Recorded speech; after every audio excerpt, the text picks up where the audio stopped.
to our channel Temp Academy. So today we will going to discuss about loss of exponents for real numbers. तो चलिए शुरू करते हैं.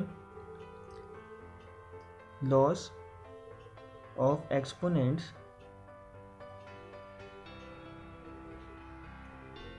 for real number. Okay तो पहले हम जानते हैं कि जो अपन लिखे हैं उसका मतलब क्या है. एक्सपोनेंट्स मतलब होता है पावर.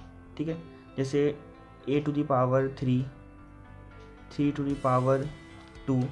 तो ये क्या होता है, ये जो पावर होती है वही एक्सपोनेंट्स होता है.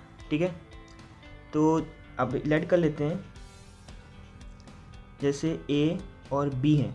ठीक है, ये मान लेते हैं कि 0 से बड़े हैं, मतलब पॉजिटिव रियल नंबर्स हैं. ठीक है, क्या है ये पॉजिटिव रियल नंबर्स हैं.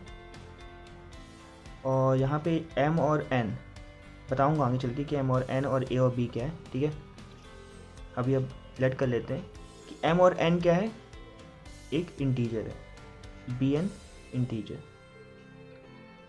ठीक है, तो चलिए देखते हैं.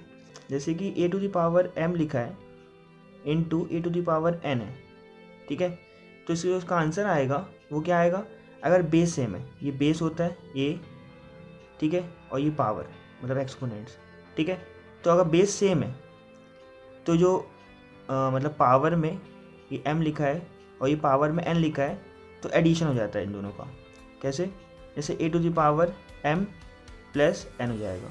ठीक है, अब ऐसे ही इसका अगर एग्जांपल लें अपन तो जैसे कि 2 to the power 3 into 2 to the power 4 है.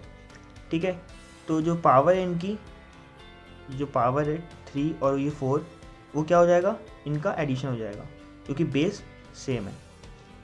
तो 2 टू द पावर कितना हो जाएगा 7. ठीक है, 3 + 4 7. ओके, अब ऐसे ही और भी होती हैं प्रॉपर्टीज़ इसकी, जैसे कि a to the power m whole to the power n है. ठीक है, तो ये क्या होता है, अगर a to the power m है और a to the power whole power n है तो क्या होगा इसका, a to the power m into n हो जाएगा. जैसे एग्जांपल लेते हैं 2 टू द पावर अगर 3 है और n में 4 है. ठीक है, तो इसका जो आंसर होगा वो क्या होगा, 2, a की जगह 2 आएगा. ठीक है, और 3 की जगह मतलब m था, यहाँ m था, यहाँ 3 लिख देंगे इंटू 4. कितना हो जाएगा ये 2 टू द पावर 12. ठीक है, ऐसे ही और प्रॉपर्टीज़ भी होती हैं, जैसे कि लिखा है a to the power m upon a to the power n लिखा है.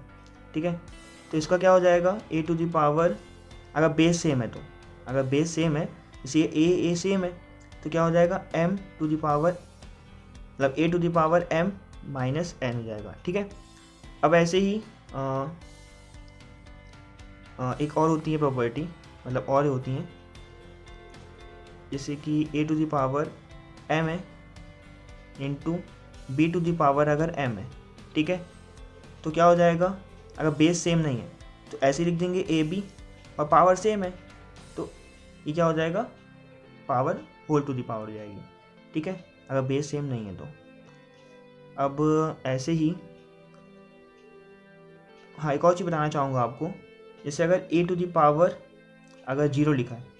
ठीक है, मतलब किसी की पावर अगर 0 है तो वो 1 हो जाएगा. लेकिन इसमें एक एक्सेप्शन भी आता है, अगर 0 टू द पावर 0 है तो ये 1 नहीं होगा. ठीक है, ये 0 ही रहेगा. अब इसमें क्या होता है, इसका एक रूल है कि जो नॉन, मतलब कि एनी नॉन जीरो, ठीक है, any non zero real number है, अगर उसकी पावर 0 है तो 1 होगा. ठीक है, any non zero real number, अगर उसकी पावर 0 है तभी 1 होगा. ठीक है, तो 2 रूल और हैं इसके, चलिए वो देखते हैं. अब जैसे लिखा हुआ है nth रूट ऑफ a. ठीक है, nth root of a equals to b है अगर, तो जो nth रूट ऑफ a है इसको अपन एक और तरीके से लिख सकते हैं, जैसे कि a. ठीक है, whole to the power 1/n, और ये b का b ही रहेगा, ठीक है ना। तो ये एक तरीका है लिखने का इसको। अब एक और फॉर्मूला होता है, वो देख लेते हैं अपन, एक और property. a to the power अगर m/n लिखा है, ठीक है, तो इसको अपन जानते हैं इस वाले फॉर्मूले से। अगर अपन को थोड़ा नोटिस करें, अगर कैसे लिख सकते हैं इसको, अपन लिखेंगे a to the power 1/n whole to the power m, या तो एक और तरीका है a to the power m whole to the power 1/n, ठीक है। आप सोच रहे होंगे कि कैसे आ गया, तो देखिए अपन देखे जाए कि जैसे a to the power m whole to the power अगर n लिखा है, तो इन दोनों का क्रॉस मल्टीप्लिकेशन होता है, मतलब a to the power m into n होता है। वैसे ही इसमें भी होगा, जैसे ये लिखा हुआ है, अगर आप इसको सॉल्व करेंगे तो आंसर आपका यही आएगा। तो करते हैं इसको इसी फॉर्मूले के हिसाब से, a to the power 1/n into m, ठीक है, इसी फॉर्मूले के हिसाब से। तो ये क्या हो जाएगा, a to the power m ऊपर आ जाएगा, ठीक है, न्यूमरेटर में है वैसे भी हम, मतलब इंटू हो जाएगा m का न्यूमरेटर से, और डिनोमिनेटर में तो n है ही, तो a to the power m/n देख सकते हैं आप। ये मैंने दिखा दिया आपको निकाल के। आई होप आपको समझ में आ गया होगा। आप इसको निकालने की कोशिश करना, कोशिश क्या, ये बहुत सिंपल है, तो आपसे निकल ही जाएगा, ठीक है। अगर फिर भी कोई दिक्कत आती है आप मुझे कमेंट सेक्शन में बता सकते हैं, मैं इसका आंसर ज़रूर दूंगा आपको, ठीक है। So thank you.